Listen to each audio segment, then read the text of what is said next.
కుటుంబాలలో నెమ్మది లేక, సమాధానం లేక, సంతోషం లేక రకరకాలుగా దేవునికి బిడ్డలారా చెదిరిపోయే వాళ్ళు ఎంతోమంది ఉన్నారు.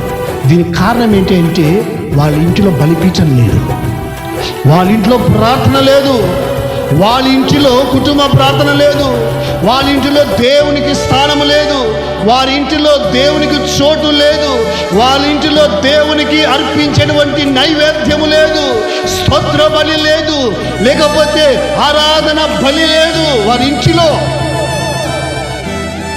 లేదు. దేవునికి బిడ్డలారా, బైబిల్ మనకు స్పష్టంగా తెలియజేస్తుంది. అబ్రహాము ఎందుకు క్రమక్రమముగా, ఇస్సాకు క్రమక్రమముగా, యాకోబు క్రమక్రమముగా వర్ధిల్లడానికి గల కారణం ఏమిటంటే వారు ఎక్కడికి వెళ్ళినా దేవునికి బలిపీఠాన్ని కట్టి బలులు అర్పించేటువంటి వారు. తన కుటుంబానికి ఎంత ప్రాధాన్యత ఇస్తారో దేవునికి కూడా అదే ప్రాధాన్యత ఇచ్చేవారు. స్తోత్రం చెప్పండి. హల్లెలూయా.